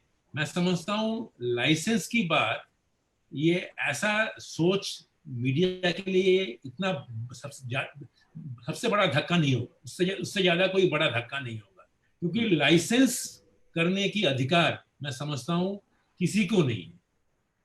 अगर मीडिया को आप लाइसेंस करने के लिए किसी ऐसी कोई संस्था को कोई पावर दे दें, तो मैं समझता हूं कि इससे बड़ा ज्यादा दुखद घटना। लेकिन अभी बिना लाइसेंस के तो कुछ चलता नहीं ना भट्टाचार्य साहब। डिजिटल प्लेटफॉर्म छोड़कर अखबार का अगर आप लाइसेंस की बात करें, टेलीविजन का लाइसेंस होता है। लाइसेंस की बात करेंगे तो लाइसेंस अगर कराएंगे तो आप, मुझे लगता है कि आप जो एक एक्सप्रेशन, राइट टू एक्सप्रेशन के ऊपर ऐसा कोई रेगुलेशन अंकुश लाएंगे जिसको जो कोई भी जो सत्ता में है उसका असद व्यवहार हो सकता है। तो इसीलिए मैं समझता हूं कि लाइसेंस का जो एक रास्ता है वो बहुत ही डेंजरस रास्ता हो सकता है। वो शायद राक्षस के बजाय और कुछ बन जाएगा। तो ये नकवी साहब भी हाथ उठा रहे हैं, इस पे मेरा एक सवाल है, साथ में मैं भी पूछूंगा इसको, और नकवी साहब उसके बाद पूछ लेंगे। कि मेरा कहना है कि लाइसेंस तो आज भी दे रही है और सरकार ही दे रही है, और आप हमको सबको मालूम है एक बड़ा ग्रुप उसने अपना टेलीविजन चैनल लॉन्च करने की पूरी तैयारी कर दी थी, 100 करोड़ से ऊपर का इन्वेस्टमेंट कर लिया था। इसके बाद उनको लाइसेंस नहीं मिला, क्योंकि सरकार नहीं चाहती थी कि उनको लाइसेंस दिया जाए। उनका पूरा इन्वेस्टमेंट पानी में चला गया है। तो लाइसेंस तो आज भी सरकार उनको नहीं दे रही है जिनको वो नहीं देना चाहती है। नकवी साहब जो कह रहे थे, जो मेरी समझ में आया, कि वो कह रहे हैं कि अगर कोई सेल्फ रेगुलेटरी बॉडी भी बने जिसको साथ में अख्तियार भी हो और जिसके फाइनेंस का इंतजाम भी हो, तब शायद वो इफेक्टिव हो सकती है, क्योंकि उसके हाथ में कुछ कंट्रोल भी होंगे, रेगुलेशन भी होंगे, और वो उसका पैसा भी इन्हीं ऑर्गेनाइजेशन से जाएगा। लेकिन इसके साथ जुड़ा हुआ एक सवाल है नकवी साहब, जब आप ये सवाल का जवाब देंगे, क्लैरिफिकेशन दें, उसके साथ ये, और आप तीनों से अब मैं एक एक करके पूछूंगा। सेंसरशिप बिल्कुल नहीं है इस वक्त, किसी तरह की सेंसरशिप नहीं है, लेकिन जो चीज सरकार नहीं चाहती है दिखाई जाए, क्या किसी की हैसियत है इस देश में कि वो दिखा दे टेलीविजन पर या अखबार में छाप दे? अब ये हम कह नहीं सकते, क्योंकि इस समय हम अभी कोई ऐसे मीडिया हाउस में नहीं, और मैं ये कह नहीं सकता कि मैं था और मुझे ऊपर दबाव आया वगैरह। तो ये एक हाइपोथेटिकल क्वेश्चन है। मैं जो बात साफ करना चाहता हूँ, मैं बात ये साफ करना चाहता हूँ, देखिए अखबार निकालने के लिए रजिस्ट्रार ऑफ न्यूज़पेपर से रजिस्ट्रेशन कराना होता है, उसके बिना अखबार नहीं निकल सकता। न्यूज़ चैनल लाने के लिए आईएनबी मिनिस्ट्री से आपको लाइसेंस लेना ही पड़ता है, उसके बिना आप न्यूज़ चैनल नहीं चला सकते। डिजिटल अभी बिना किसी लाइसेंस, बिना किसी अनुमति के वेबसाइट आप लॉन्च कर सकते हैं, लेकिन कुछ ही सरकार तैयारी में है कि उसके लिए क्या मैकेनिज्म बनाए। मेरा यह कहना था कि मेरा सुझाव था ये कि भाई जो भी हम रेगुलेटरी मैकेनिज्म बनाना चाहें वो सरकार के दबाव से पूरी तरह मुक्त हो, सरकार की फंडिंग से भी पूरी तरह मुक्त हो। उसकी फंडिंग भी जो बिजनेस है, इंडस्ट्री है, वही करे। अब इंडस्ट्री फंडिंग कैसे करेगी? इंडस्ट्री के ऊपर कोई अंकुश होगा कि भाई आपको इतना पैसा देना। जैसे मान लिया अभी एनबीए चलता है, तो जितने एनबीए के मेंबर्स हैं उसको एनुअल एक फी देते हैं, उससे एनबीए का खर्चा चलता है, एनबीए से खर्चा चलता है। तो ऐसा बड़ा अगर कोई रेगुलेटरी मैकेनिज्म बनाना चाहते हैं, उसकी फंडिंग की भी व्यवस्था होनी चाहिए। पर हो सकता है कि मैं बात गलत कह रहा हूँ, हो सकता है इसके दूसरे रिपरकशन हो, लेकिन मैं ये थोड़ी कह रहा हूँ कि आप इसी वेबिनार में सारी चीजें तय कर लें। एक ये मेरा सुझाव ये है कि भाई 15, 20, 25 कुछ सब बड़े संपादक मिले, बैठें और कोई कमेटी बने, बातचीत करे कि इसका हमें समाधान ढूंढना है, क्या रेगुलेटरी मैकेनिज्म होना चाहिए।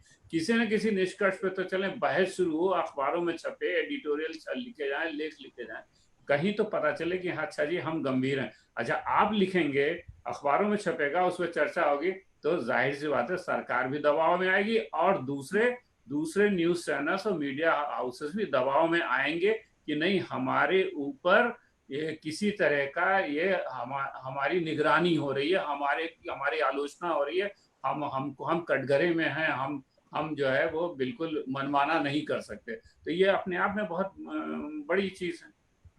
जी भट्टाचार्य साहब, आप फिर म्यूट हैं। आलोक सर, मैं कुछ कहना चाहूंगा।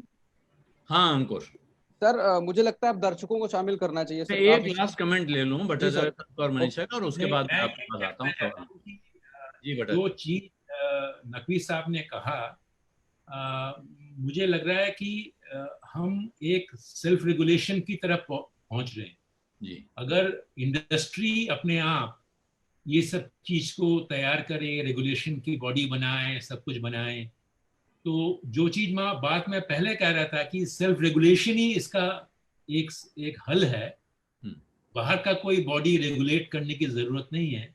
तो वैसे सेल्फ रेगुलेशन में मुझे लगता है कि आपत्ति नहीं होनी चाहिए, और उसमें जो बात कही गई है कि आलोचना होनी चाहिए, डिस्कशन होनी चाहिए, इसमें कोई साफ बात है। पर जो लाइसेंस की जो बात है वो परमिशन के साथ जुड़ा हुआ नहीं है। लाइसेंस और कुछ होता है और परमिशन और कुछ होता है। अगर आप आरएनआई से परमिशन ले रहे हैं या मिनिस्ट्री ऑफ इंफॉर्मेशन ब्रॉडकास्टिंग से परमिशन ले रहे हैं, वो दो चीज अंतर है। आरएनआई का परमिशन और आईएनबी का परमिशन, दोनों में काफी क्वालिटेटिव डिफरेंस है। तो मैं यही कहना चाहता हूँ, और सेल्फ रेगुलेशन सबसे ज्यादा अच्छी बात है, और उसमें अगर आलोचना हो तो अच्छी बात है। ठीक है। मनीषा दिख नहीं रही हैं, मनीषा अगर जुड़ी हैं तो उनका मैं हूँ, लेकिन मेरा पता नहीं क्यों बहुत ही जब मैं वीडियो ऑन कर रही हूँ तो बहुत लैग हो रहा है। Sorry, I am very sorry. आप इस पे जो आपका कमेंट है, फाइनल कमेंट चाहता हूँ मैं, उसके बाद सवालों पे चलेंगे अंकुर के पास।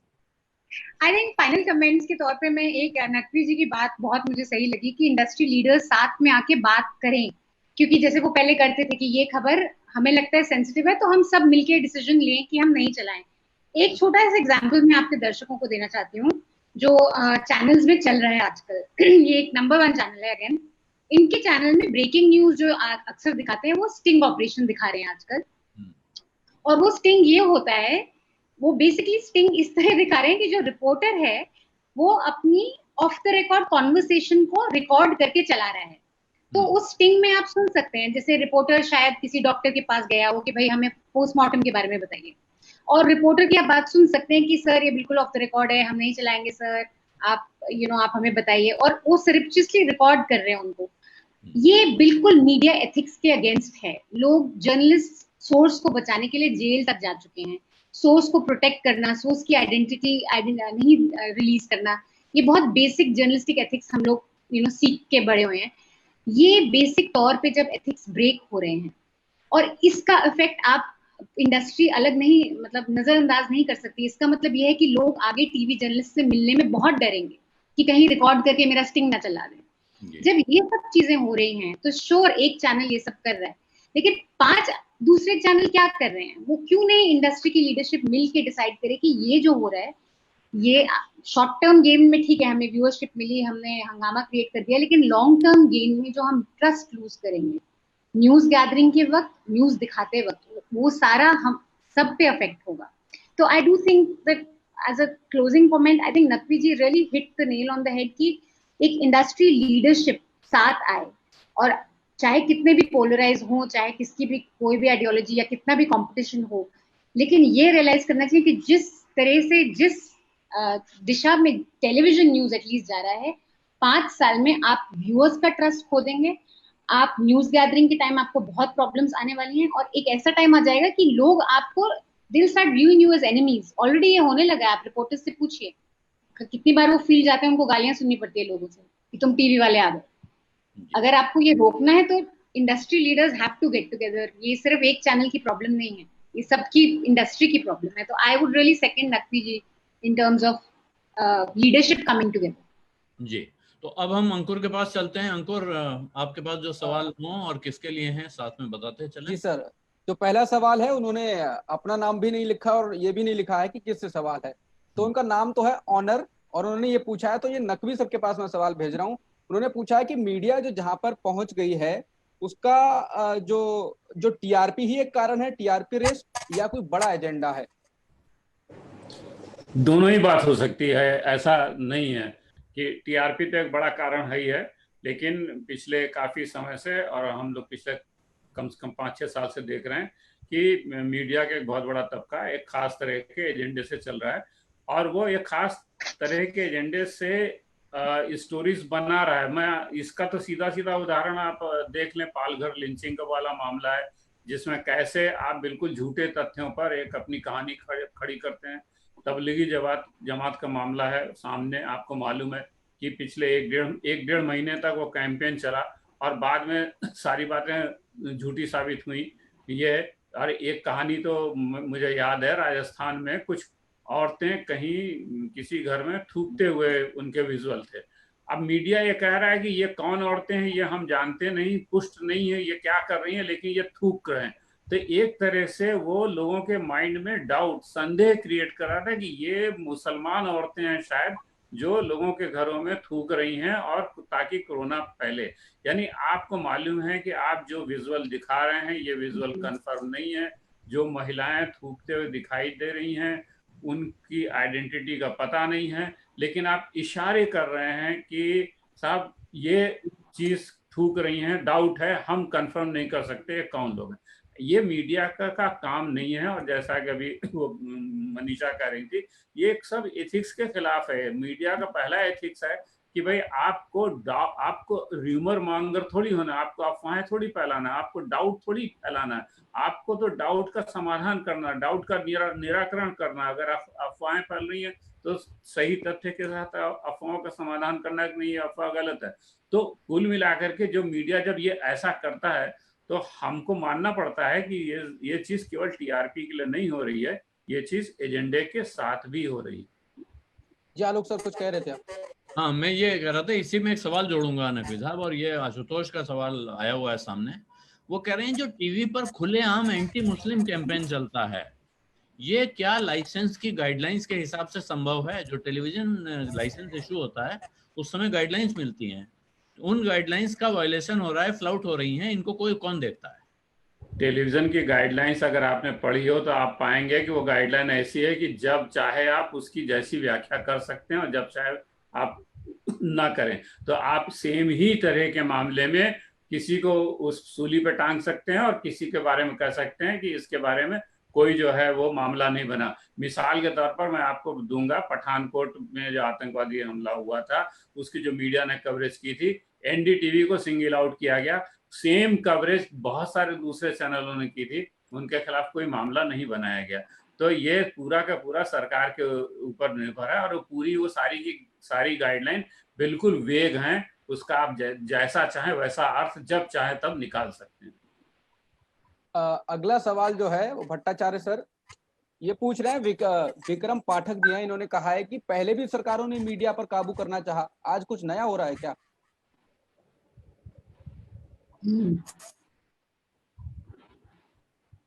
सर नहीं, मैं समझता हूँ कि जो हो रहा है वो नया नहीं हो रहा है, पर उसका स्वरूप जरा थोड़ा और भी जरा ज्यादा ही जटिल है, ज्यादा ही जरा ज्यादा से हो रहा है। मतलब पहले भी हुआ करता था, पर इस वक्त जो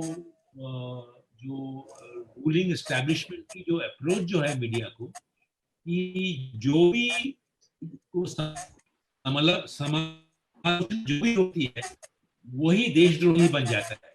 जो अगर मैं आपको अगर समालोचना करता हूँ, अगर आपकी आलोचना करता हूँ, अगर मैं आपकी मत के साथ थोड़ी बहुत मतभेद है, तभी मैं देशद्रोह में फंस जा सकता हूँ। तो ये ऐसा जो आया है जो नया ये मैं समझता हूँ, जो पहले नहीं था। पहले भी दबाव तो आते थे, पर इस तरह का दबाव नए नए सिरे से आ रहे हैं, नए स्वरूप से आ रहे हैं। अगला सवाल एनोनिमस अटेंडी का है, इन्होंने भी एनोनिमस कर रखा है। मनीषा मैम के लिए है कि क्या दर्शक इसके लिए जिम्मेदार नहीं है, क्योंकि वो भी टीआरपी दे रहे हैं, देख रहे हैं लगातार, ऐसे चैनलों को ज्यादा व्यूअर्स मिल रहे हैं।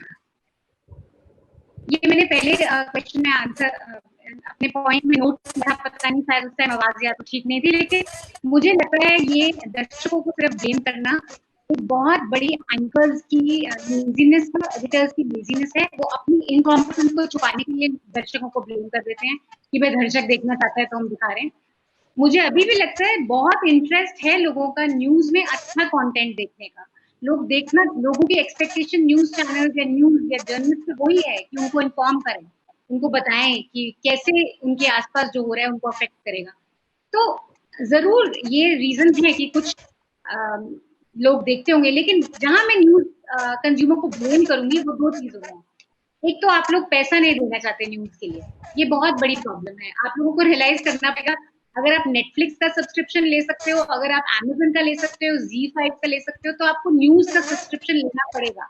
क्योंकि न्यूज जो हम आप लोग मतलब न्यूज़पेपर का क्या दाम है, आप लोग कितना अपने टीवी चैनल्स के लिए पे करते हैं, उससे हमारा खर्चा नहीं चलता।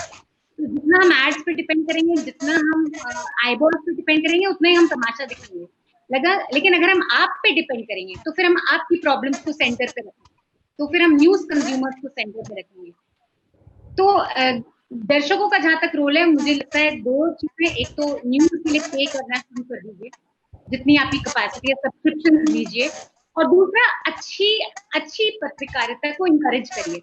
जैसे पुराने जमाने में तो लेटर्स टू एडिटर लिखना पड़ता था, अब आप ट्वीट कर सकते हैं, फेसबुक पे जा सकते हैं, इंस्टाग्राम पे जा सकते हैं। अगर आपको कुछ अच्छा लगा तो आप उसको इनकरेज करिए, शेयर करिए, दिखाइए, और ये इंसेंटिव भी दीजिए न्यूज चैनल को कि अगर आप कुछ अच्छा करेंगे तो आपको वाहवाही मिलेगी। सो पैसिव कंज्यूमिंग बंद करिए न्यूज की, engaged viewing करिए न्यूज की, engage with journalists, engage with media, don't be passive। एक अगला सवाल सर आलोक सर, आप ही इसका जवाब दीजिए। तो पूछ रहे हैं विवेक मलिक जी, अनम्यूट कर लीजिए आलोक सर। तो पूछ रहे हैं कि जो मीडिया में बेरोजगारी है उसका लिंक कहीं, और जो असुरक्षा है उसका लिंक तो कहीं इससे नहीं है जो स्तर गिरता जा रहा है, वो अपनी कहने का चाह रहे होंगे कि नौकरी बचाने के लिए, और वो देखिए ये कहा जा सकता है, इसमें कोई बड़ा सुरक्षा की भावना अगर आदमी के अंदर होगी तो आप उससे कुछ भी करवा सकते हैं, सही है। लेकिन ज्यादातर जो लोग जिम्मेदार हैं इस हालात के लिए, वो तो असुरक्षित नहीं है, वो काफी सुरक्षित हैं, उनकी डीप पॉकेट्स हैं, काफी कमाई हो चुकी है उनकी। जिम्मेदार वो हैं। तो जिन लोगों से काम करवा रहे हैं वो मजबूर हो सकते हैं, लेकिन जिनके हाथों में डोर हैं वो मजबूर लोग नहीं है, वो बहुत ताकतवर लोग हैं, दमदार लोग हैं, उनके पास बहुत पैसा है और बहुत पैसा आता जा रहा है। इसलिए ये सिर्फ ये जो बेरोजगारी है या लोगों की नौकरियां जा रही हैं, ये एक स्तर पर हो सकता है, छोटे स्तर पे। लेकिन बड़े स्तर पे ऐसा नहीं है कि कोई चैनल बंद होने के डर से अचानक इस तरह की हरकतें करने लगा या कोई अखबार ऐसा करने लगा। एक आखिरी सवाल ये टेक्स्ट का है। अगले में अब यहाँ से मैं आपको अलाउड टू टॉक करूंगा, यानी आप सीधे सवाल पूछ सकते हैं अपनी आवाज में, और अपना नाम भी बताएं और ये भी बताएं कि किस पैनलिस्ट से आपको सवाल पूछना है। आखिरी सवाल नकवी सर के लिए वो ये है कि ये कह रहे हैं, स्मिता शाहपुरकर हैं, वो ये कह रही है कि लोगों की आदतें बिगड़ी हुई हैं, ये आदतें कहीं अगर सुधरने की कोशिश भी करते हैं लोग तो वो मीडिया उसको बिगाड़ देती है, और इसको दुरुस्त कहाँ से शुरू करना चाहिए, लोगों की आदतें कैसे शुरू हों सही अच्छी चीज देखिए, वो तो समस्या ये है कि एक सवाल है कि मुर्गी पहले हुई कि अंडा पहले हुआ, और इसका जो है उत्तर देना बड़ा मुश्किल है कि दर्शक ऐसा चाहते हैं तो मीडिया दिखाता है, या मीडिया ऐसा चाहता है तो दर्शक बिगड़ता है। मैं तो ये सिर्फ जानता हूं कि जो आज के समय का मीडिया है वो, और ये आज से नहीं काफी दिनों से हो रहा है कि लोग देखते हैं कि फेसबुक पे, ट्विटर पे किस तरह की ट्रेंड इमर्ज कर रही है, लोग किस मुद्दे पे किस तरह का सोच रहे हैं, और आमतौर पे मीडिया की कवरेज उसी दिशा में होती है, और जिस चैनल की कवरेज उस दिशा में नहीं होती वो चैनल देखा नहीं जाता। इस चीज को हम लोग बहुत बार देख चुके हैं, तो यही बात मैं फिर दोहराऊंगा। तो अब जो हैंड रेज कर रहे हैं उनमें है मोहन सिंह। तो मोहन सिंह जी, मैं आपको अलाउ टू टॉक कर रहा हूं। आप अपना पता बताइए और ये भी बताइए कि किससे सवाल पूछना है। मोहन सिंह जी, मोहन सिंह जी अनम्यूट कर लीजिए।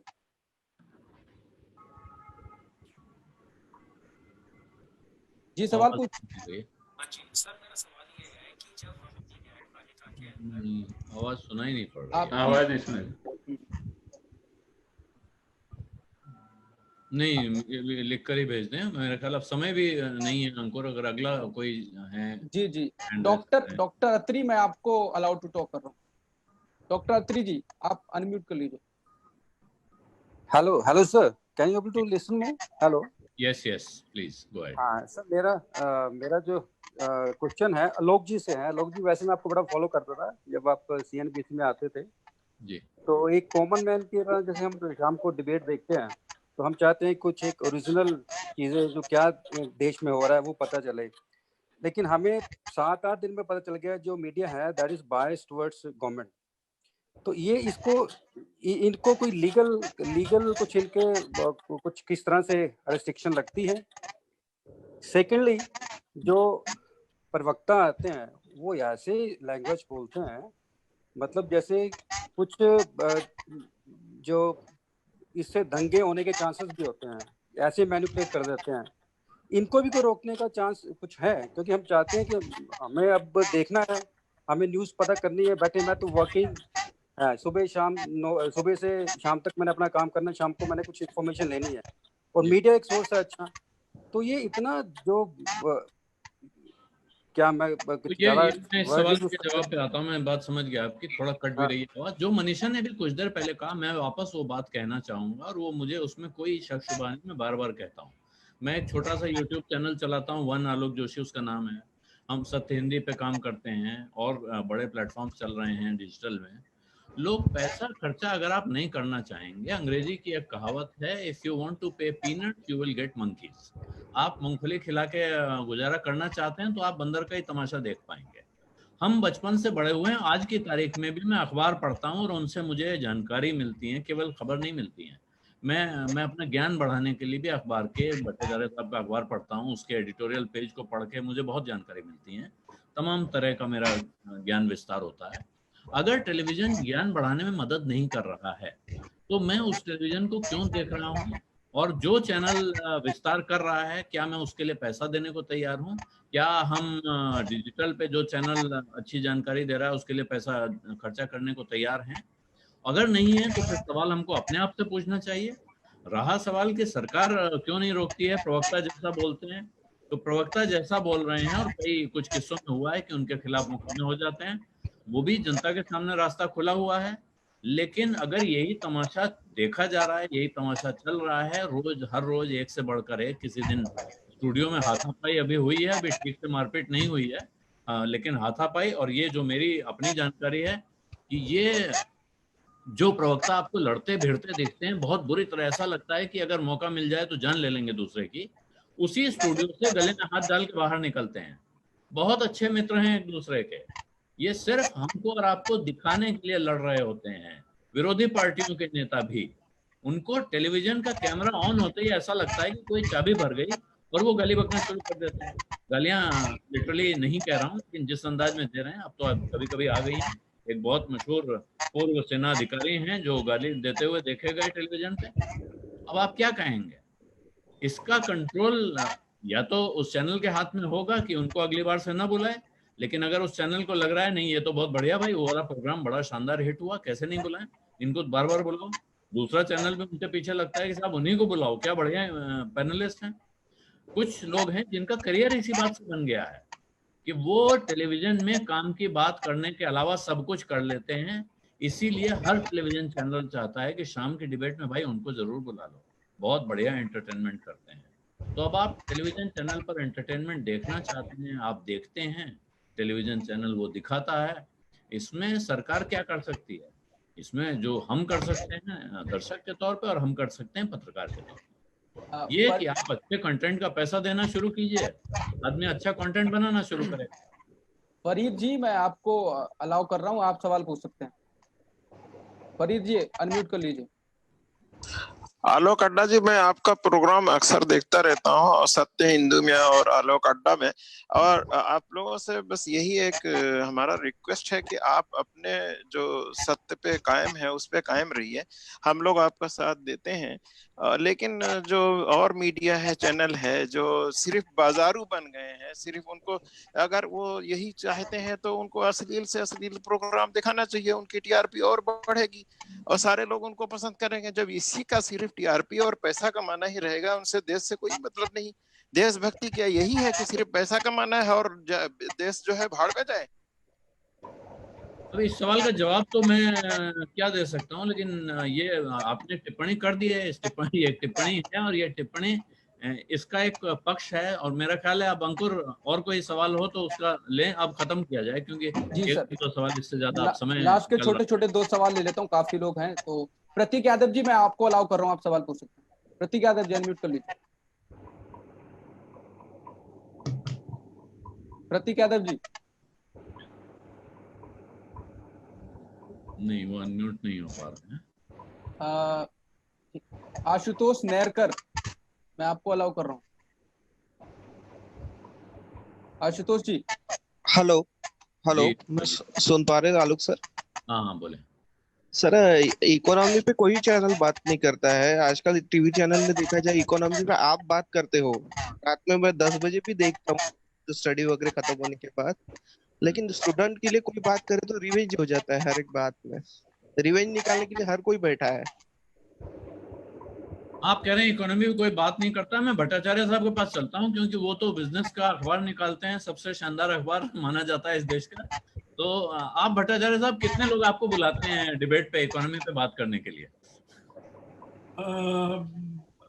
बुलाते हैं, पर इसका मतलब ये नहीं है कि अगर मुझे नहीं बुलाते तो लोगों को नहीं बुलाते। नहीं, मैं सैंपल के लिए कह रहा हूँ, क्योंकि आप जाते हैं इसका अर्थ है लोग बात कर रहे हैं। देखिए, देखिए मीडिया में ये मेरा शायद पहला या दूसरा ऐसा डिस्कशन होगा, पर मोस्ट ऑफ द डिस्कशन जो होते हैं वो इकोनॉमी के लिए होते हैं। और मैं समझता हूँ कि इकोनॉमी की खबर की चाहत बढ़ गई है, और मेरा एक खूब ये है कि हमारे जो आर्थिक पत्रकार जो हैं वो पूरी तरह से इतने कुशल नहीं है कि किस तरह से आर्थिक खबरों का असली माने दर्शकों को और पाठकों को पहुंचा सके।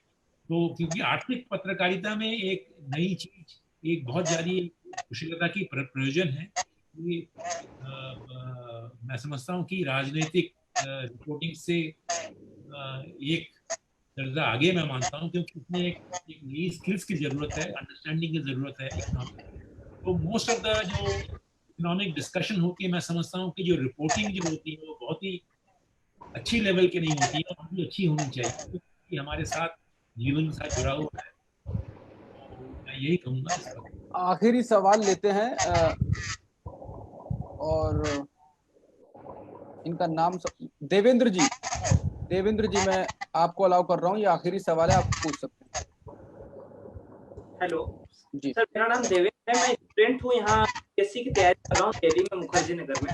और मैं आलोक सर का भी चैनल देखता हूँ, सत्य हिंदी भी देखता हूँ, और जो भी यहाँ पे सब्सक्रिप्शन बेस्ड मॉडल है उसको देखता हूँ। मतलब जो स्टूडेंट के मुद्दे उठाते हैं, जो जेन्युइन मुद्दे उठाते हैं। मैं ये जानना चाहता हूँ, जिस तरीके से मीडिया चल रहा है और लोगों का जो रुझान है इस तरीके के चैनल देखने का, क्या देश को पूरा तबाह कर देंगे उसके बाद मतलब लोग जागेंगे, या मतलब क्या, मैं वो समझ नहीं पा रहा हूँ सर।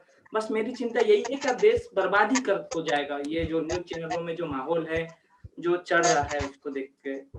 ये सवाल है सर। किससे सवाल है आपको? किससे सवाल है आपको? मैं इसको नकवी साहब के पास लेके चलता हूँ, एक सवाल अपना जोड़ूंगा साथ में। नकवी साहब, आपको याद होगा जब 1990 से 92 का दौर था, बाबरी मस्जिद गिराए जाने के ठीक पहले का और उसके बाद का भी, उस वक्त जो हालात थे वो उस वक्त भी ऐसा लगने लगा था कि क्या होगा इस देश का, लेकिन उसके बाद हालात सुधर गए। तो क्या अब हम फिर एक बार वहां हैं जहां लगता है कि सब बिगड़ गया है, सब चला गया है, कैसे सुधरेगा? क्योंकि तब की अगर आपको याद हो, प्रेस काउंसिल ऑफ इंडिया ने एक टीम भेजी थी लखनऊ में कवरेज के लिए, की जांच के लिए, जिसमें पाया गया कि एक ही अखबार के 8 एडिशन में अयोध्या में गोलीकांड में मरने वालों की 8 अलग अलग संख्याएं छपी थी। वो अखबार जो सेंट्रल न्यूज रूम से कॉपी जाती थी, एक रिपोर्टर की कॉपी उसी बाइलाइन से 8 एडिशन में अलग अलग संख्या छपी थी। जी हाँ आलोक जी, लेकिन उस समय की जो बात थी मूल रूप से उत्तर भारत के हिंदी अखबारों तक वो समस्या सीमित थी, और बाकी अंग्रेजी अखबारों में वो सिचुएशन नहीं थी जिसकी हम बात कर रहे हैं। अंग्रेजी अखबार अभी भी काफ़ी बेहतर हैं इस समय भी, पर जो हिंदी का मीडिया है आमतौर पे जिसको हम लोग देखते हैं वो काफ़ी कम्युनलाइज हो गया है, इसमें कोई दो राय नहीं है। और ये सिचुएशन खराब है, तो केवल ये केवल जो पूरा का पूरा मामला है वो केवल टीआरपी का मामला नहीं है, ये मामला है एक कम्युनल एजेंडे का, ये मामला है एक पॉलिटिकल एजेंडे का। कहीं ना कहीं उसके पीछे वो सोच है और वो चल रही है, और इसलिए इस बार मामला काफ़ी ज़्यादा सीरियस है। क्योंकि देखिए तब की जो बात थी, जो अखबार थे उनका जो वितरण था, डिस्ट्रीब्यूशन था, बहुत सीमित इलाके में था, बहुत ज़्यादा दूर तक नहीं था।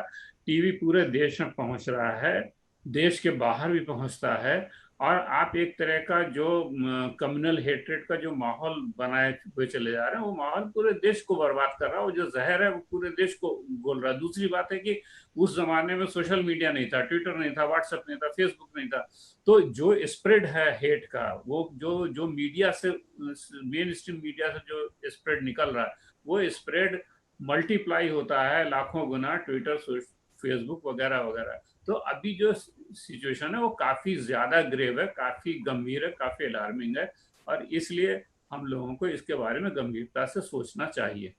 जी, अब मैं प्रोग्राम को ख़त्म करूंगा, ये वेबिनार मुझे लगता है अंकुर और सवाल नहीं ले पाएंगे। एक पुरुषोत्तम कुमार गुप्ता की टिप्पणी है, और वो टिप्पणी मैं पढ़ना चाहता हूँ, रामायण से उन्होंने, रामचरितमानस से उठाई है। सभी पैनलिस्ट के लिए कह रहे हैं लेकिन दर्शकों के लिए भी है, और उसके बाद जो फरीद साहब पूछ रहे थे उनके लिए भी मेरे पास एक दोहा है, वो सुनाऊंगा। सचिव वैद गुरु तीन जो प्रिय बोलहि भय आस, राज धर्म तन तीन कर होई बेगही नास। यानी मंत्री, वैद्य और गुरु, ये तीन अगर नाराजगी के भय से या लाभ की आशा से प्रिय बोलते हैं, यानी अच्छा बोलते हैं और आलोचना नहीं करते हैं, तो राज्य, शरीर और धर्म, इन तीनों का नाश हो जाता है। ये स्थिति आज है, और इसमें आप सचिव, वैद्य, गुरु किन्हीं की भी जगह आप मीडिया को रख के देख सकते हैं। अगर मीडिया सच नहीं बोलेगा इस डर से या कुछ पाने की उम्मीद से, तो समाज के लिए बहुत बुरा होगा, ये बिल्कुल सच है। और जो फरीद साहब सवाल पूछ रहे थे कि क्या करें, कैसे करें, उसमें एक पुराना दोहा है, बुरा जो देखन में चला बुरा न मिलिया कोई, जो मन देखा आपना मुझसे बुरा न कोई। तो ये हमको पत्रकार के तौर पर देखना होगा कि हमारे अंदर क्या बुरा है, और दर्शक को भी अपने अंदर झांक के देखना होगा कि आपके अंदर क्या बुरा है। वरना हम सब मिलकर सरकार पर उंगली उठाते रहेंगे, और सरकार अगर अपने अंदर बुरा देखते देखते हमारा बुरा देखने लगी, तो वो दिन सचमुच, जैसा भट्टाचार्य साहब ने कहा और नकवी साहब ने कहा, सेंसरशिप मॉडल अगर आ गया तो वो बहुत खतरनाक स्थिति होगी। उसके बारे में आप आज कल्पना नहीं कर सकते हैं, क्योंकि जब वो पिछली बार हुई थी इमरजेंसी में, उस दौर में जिन्होंने देखा है सिर्फ वो याद करके बता सकते हैं। इसी के साथ अब मैं खत्म करना चाहूंगा, इजाजत दीजिए। धन्यवाद सभी मेहमानों का और उन सभी लोगों का जो जुड़े रहे हमारे साथ और इस कार्यक्रम को देखते रहे। अंकुर, अब आपकी तरफ वापस चलते हैं। जी, सत्य हिंदी के और वीडियोस को देखने के लिए हमारे YouTube चैनल को सब्सक्राइब करें और सीधे नोटिफिकेशन पाने के लिए बेल आइकन दबाएं।